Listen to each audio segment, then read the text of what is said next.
Hi everybody, thanks for coming.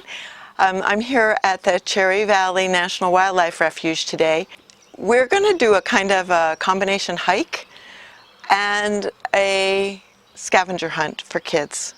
I'm starting out at the kiosk, which is one of the items on the scavenger hunt, because there's a lot of information here that you can use as you're traveling around the property. The whole part of the property that we're on today is called the headquarters section, and it's about 193 acres. But don't worry, you're not going to have to cover the whole 193 acres to find the items that I'm going to be talking about and that we're going to see today. We're going to mostly be on what's called the Front 9 trail. It's called the Front 9 because this used to be a golf course. And we're going to talk a little bit more about how it came to look like it does today from a golf course. One thing you should know about this refuge is that dogs and bikes are not allowed, and that's just the dogs are not allowed, not because we don't like dogs, but because there's a lot of wildlife here, and some of it is quite sensitive and delicate, and dogs are dogs. So the bikes are just so that you don't run over somebody else walking on the trails. So let's get going. One of the really nice things about this preserve is that the cart paths are still in place, which makes walking really easy. On my right is one of the really cool things that I'm going to ask you to find. It's a brush pile. And it looks like just a pile of brush, but it was actually put there intentionally as habitat for all kinds of creatures, from rabbits and snakes to birds and chipmunks and other small creatures. Hi, and welcome to the Cherry Valley National Wildlife Refuge. I'm Deb Schuler. I'm the president of the Friends of Cherry Valley. We were formed in 2002 by many community members who were worried about conservation and preservation in our area. The Cherry Valley National Wildlife Refuge is home to 80 species of endangered flora and fauna, and that is why it's important that we preserve and conserve this area. Standing on the bridge over the Cherry Creek, you can see all kinds of interesting things having to do with what happens to a golf course when Mother Nature takes over. People like to mow right to the edge of the water of a creek when they're running a golf course. Mother Nature doesn't like that one little bit. If you notice in the water, all of those boulders, those rocks that are in the middle of the stream, and then there's a log across the stream that creates a little pool and aerates the water. Those are man-made. A group called Trout Unlimited created these improvements in the stream to improve the habitat for trout. Trout need cold water with lots of oxygen. They need places to hide, places to find food, places to spawn. And birds like it too. You'll see birds flitting across the surface and stopping for a drink.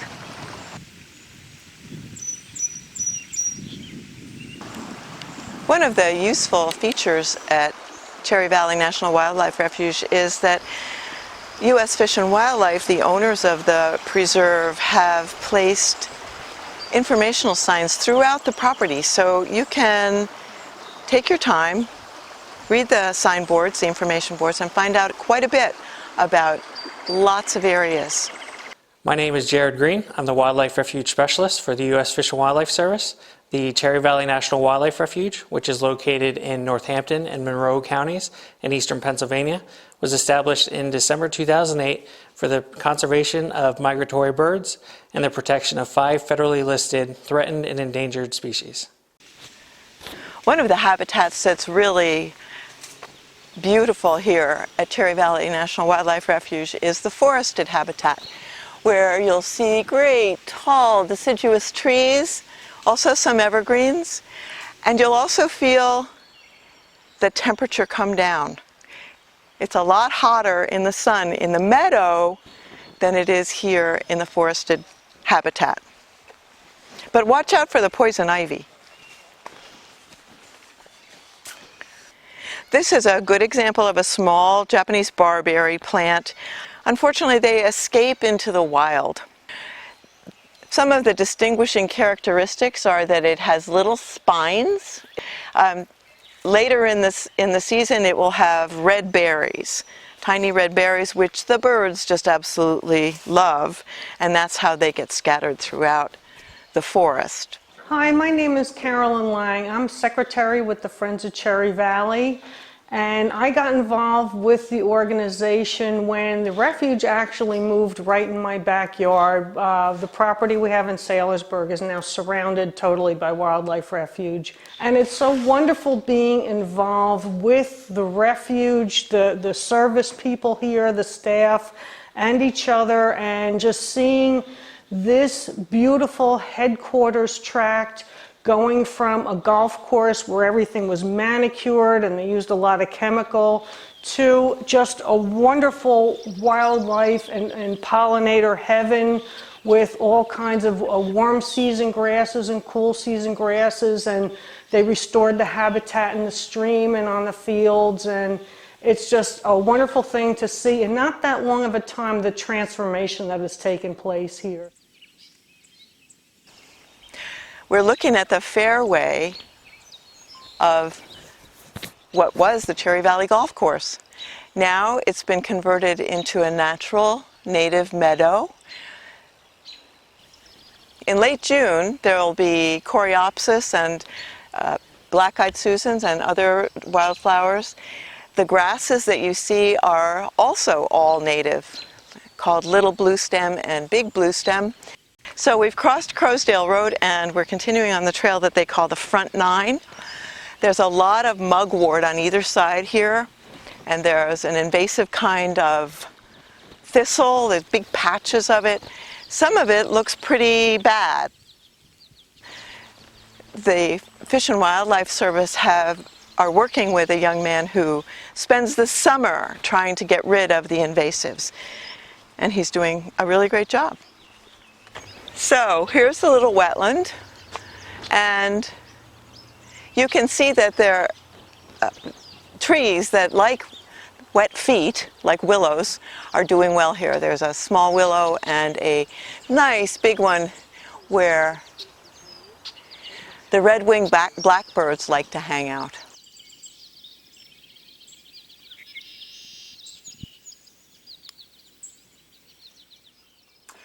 Well, it was great to see you here, Deb. It's been a long time since we were together.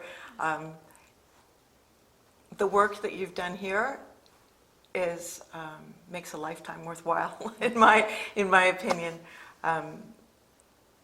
Cherry Valley National Wildlife Refuge is a terrific gift to the valley, to the people of the valley, to everyone in Monroe County, and I'm so glad that you could come and take part in this today. Thank you for having us, and thank you for picking Cherry Valley to share with all of the viewers. And we hope that you come out and that you take your own hike and find your own special place during the scavenger hunt. I second that.